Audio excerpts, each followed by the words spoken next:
Human have 2 different set of teeth, यानी कि humans के अंदर क्या होता है, 2 तरह के मतलब कि टीथ देखे जाते हैं। जैसे कि आप अगर आप छोटे होंगे तो आपको पता होगा कि उस टाइम में हमारे पास मिल्क टीथ आता है, मिल्क टीथ, ठीक है।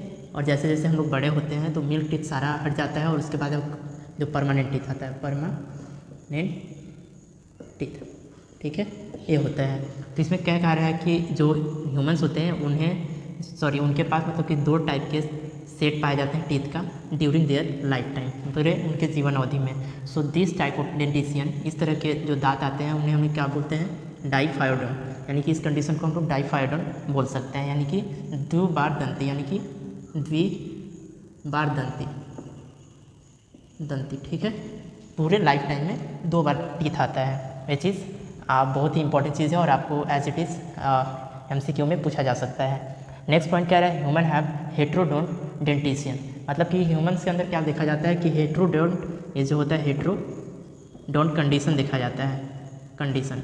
इसका कहने का क्या मतलब है, इसका ये मतलब है कि जो हमारे टीथ होते हैं, जैसे आप देखेंगे अपने दांत को तो बहुत सारे डिफरेंट टाइप के टीथ मिलेंगे, कोई काटने में काम आता है, कोई चबाने में, कोई कुतरने में, बहुत सारी चीज़ें। तो उस तरह का जैसे कि आप एक होता है इंसीजर, कैनाइन, प्री मोलर और मोलर्स, तो इस तरह के डिफरेंट टीथ होते हैं जो कि 4 टाइप के होते हैं। तो ये हेट्रोडोंट कंडीशन हमारे बॉडी में देखा जाता है, मतलब कि जो टीथ होते हैं बहुत ही डिफरेंट टाइप के, मतलब 4 टाइप के मिलते हैं। तो एक इम्पॉर्टेंट चीज़ यहाँ पे आप नोट करेंगे, दैट इज़ की वो है द स्टडी ऑफ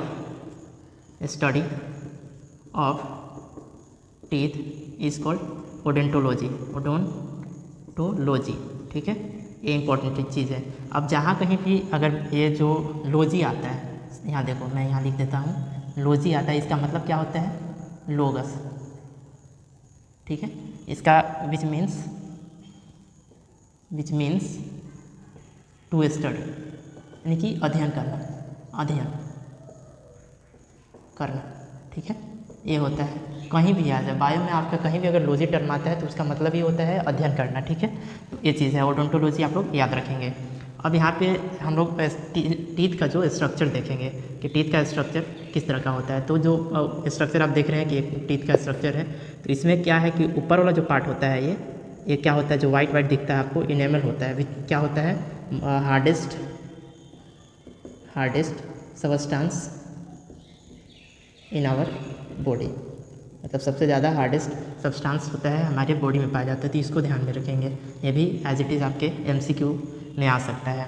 अब यहाँ पे हम लोग देखेंगे कि जो परमानेंट टीथ का जो डेंटल फार्मूला होता है, दैट इज़ की डेंटल फार्मूला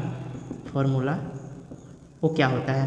तो परमानेंट टीथ का जो डेंटल फार्मूला होता है वो होता है आपका 2123। अगर हम लोग काउंट करें तो ये होता है कितना, 21332 5538, नीचे ऊपर देखे जाए तो 8, यानी कि ये 8 नीचे और इसके जस्ट ऊपर 8, यानी कि ये क्या हो गया 16। एक साइड में अगर 16, दूसरे साइड में 16, तो कितना होगा टोटल 32 टीथ, यानी कि 32 दांत होते हैं हमारे पास। तो इसका हम लोग क्या देखेंगे कि जो आपका प्राइमरी टीथ होता है, दैट इज़ प्राइमरी टीथ, ये जो प्राइमरी टीथ है तो इसका जो डेंटल फार्मूला होता है वो होता है 2102 अपॉन 2102। एक मिनट मैं इसे इरेज कर लेता हूँ ताकि आपको विजिबल रहे। हाँ यहाँ पे, ठीक है, 2102। तो इसमें देखेंगे कि कितना हो रहा है, अगर आप काउंट करेंगे तो 21332 और 5, ठीक है। तो यहाँ पे जो होता है आपका एक क्वेश्चन बन सकता है, विच टीथ, इस तरह का क्वेश्चन मान लो, सपोज करो a child with age of 2 years admitted to a primary school. अगर प्राइमरी स्कूल में उसका एडमिशन हुआ तो आपको बताना है कि विच टीथ इज़ absent। तो इसमें आपका इंसीजर, कनाइन, प्री मोलर या फिर मोलर। तो यहाँ पे जो प्री मोलर होता है, वो क्या होता है, ऑब्सेंट होता है, ये वाला प्री मोलर ऑब्सेंट होता है। तो इस तरह का क्वेश्चन भी आपसे पूछा जा सकता है। तो ये जो आपका होता है टेम्पररी टीथ का डेंटल फार्मूला होता है, ठीक है, 2102। So thank you so much for watching this video. और